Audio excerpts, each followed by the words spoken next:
Hey guys, what's up? It's your boy Exones bringing you a new video. In this video, we're gonna try to qualify for the FUT Champion League using the knockout tournament system that they have.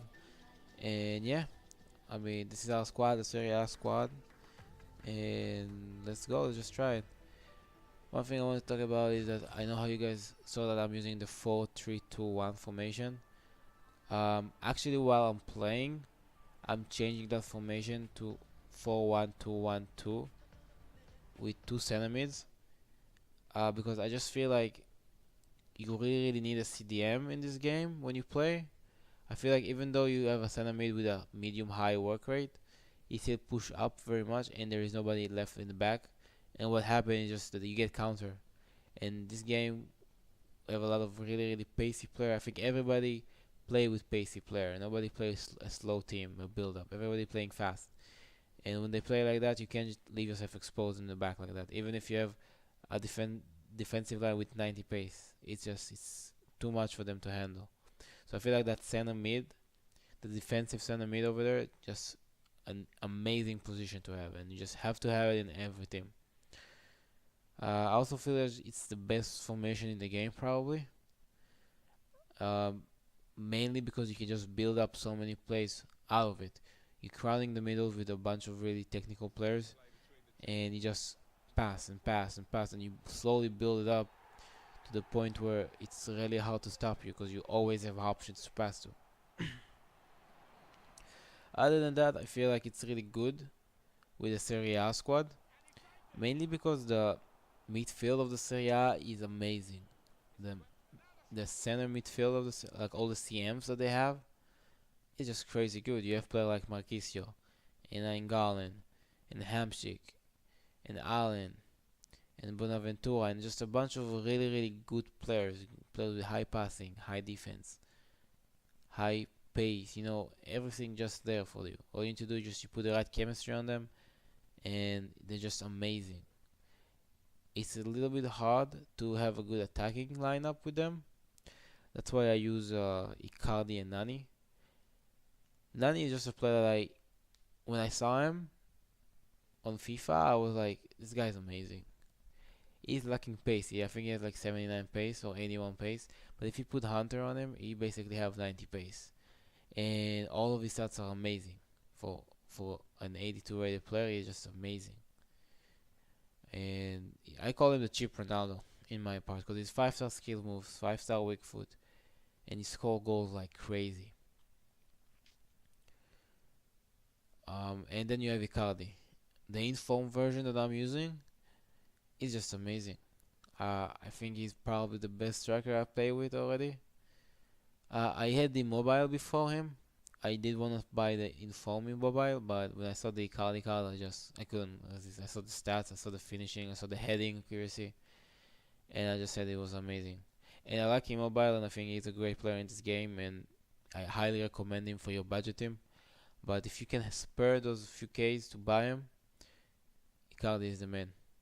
4-star skill, 4-star weak foot, 3-star skill move. You don't need more than that from a striker. He's just amazing, an amazing player. And then I put Cuadrado with him just because I needed another 5-star skiller. I don't necessarily I don't necessarily use the 5-star skill that much, but just knowing you can do stuff, it gonna give you options. It give you confidence to do stuff you might not do with another player.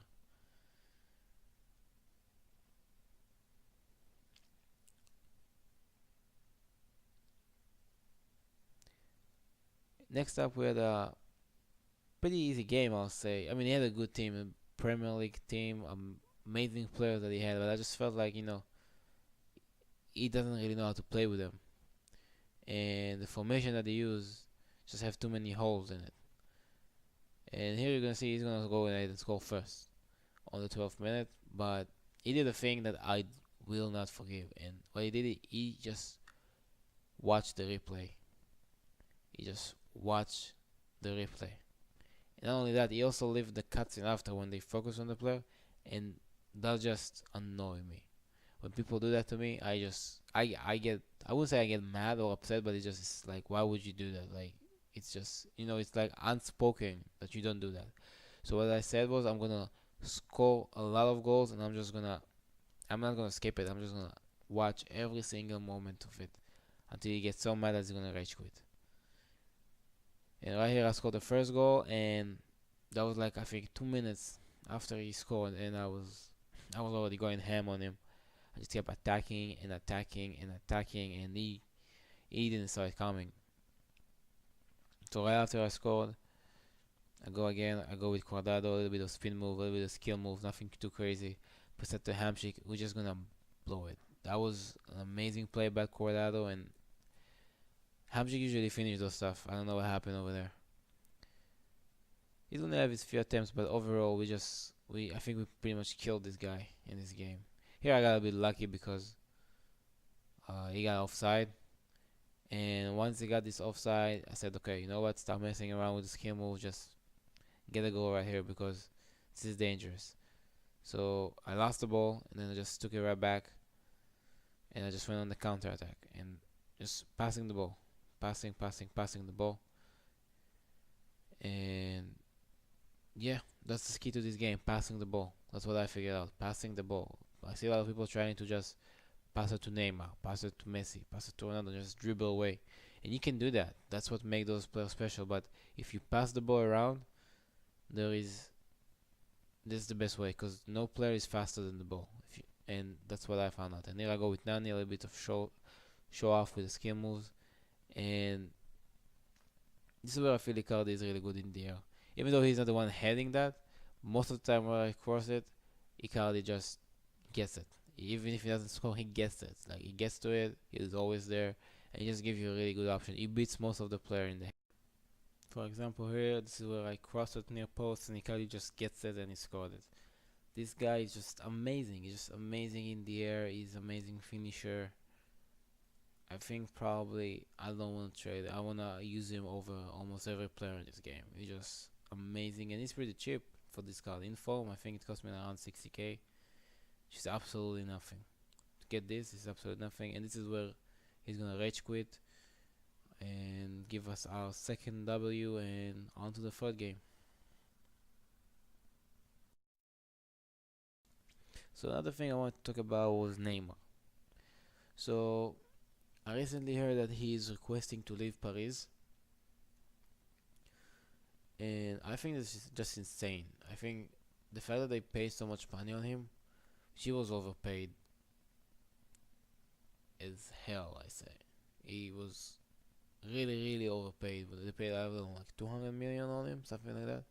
Which is I mean it's like you tell me it's twice as better than Ronaldo. That's what you guys telling me basically by paying that, which is insane. And then just having him leave after one season, I think what happened was when they lost Zlatan, they were trying to compensate over it.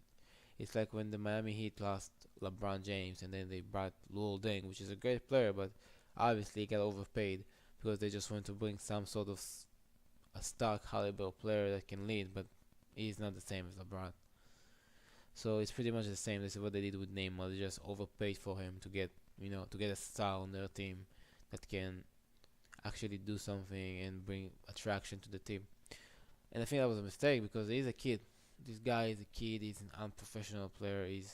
He has to have the spotlight. He has the spotlight on him since he was a little kid. Even before he came to Santos, you can see him on his like videos when they took of him when he plays. If he doesn't get the ball, he get angry.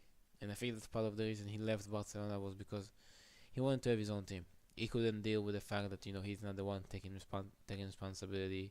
He's not the one taking the decision. He has to do what Messi says and stuff like that. Even though I'm sure that some sort of cooperation and it's not like when somebody says something you do it. But at the end of the day, he wanted to be the leader. He wanted to be the one, and I can respect that. But leaving a team like Barcelona, going to Paris, seeing that it's not working out, and then you saying, okay, you know what, I'm going to leave to Real Madrid. So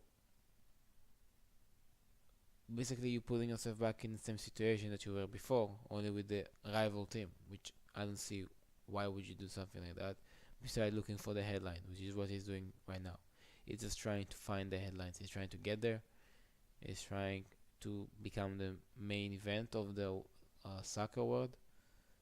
And I think he's overrated a little bit. He's a great player, but he's overrated in my opinion. He he concentrates more on the not important stuff than the important stuff, and I rather have a player who concentrate on football other than a player who concentrate on the other stuff. And also, I think on Real Madrid part saying that they're gonna get him and they're gonna pay for him, it's really really disrespectful to Ronaldo, which I think Ronaldo is probably, if not the best player in the world and the second best player in the world, one of the greatest players in history. And you guys just disrespecting him. He been unhappy with the way they treated him for a long time. His salary is way lower than the ones Messi is getting and Suarez is getting, but he didn't complain about it that much. And then they go ahead and they bring this young kid called Neymar to replace him because Neymar is gonna play on his position, and I don't see Neymar moving somewhere else. I don't see them playing together, and that's why also Ronaldo show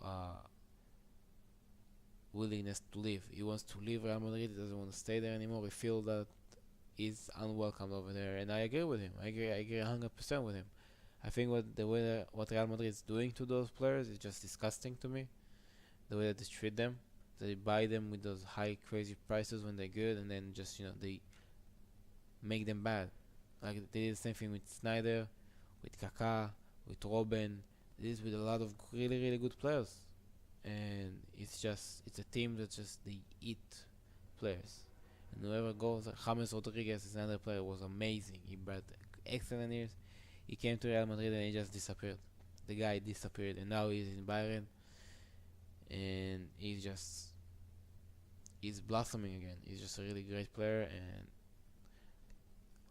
and then there was the rumor where Ronaldo's gonna go to Manchester United, which I would have thought, that would be great. He already, he's getting on with Mourinho. Him and Zlatan can be a really, really good combination. And then they go ahead and they bring Alexis Sanchez. And I'm saying, okay, there goes that plan.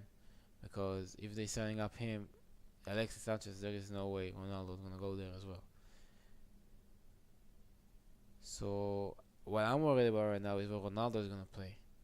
Because I think he's a really great player. I think even though he's not the youngest he's not the youngest player in the world, he still have a lot to offer. I mean, he's not even close to the end of his career, in my opinion. I think he has a few more years to give, and he can still perform in the highest level there is. And I feel bad if he's gonna end up going to his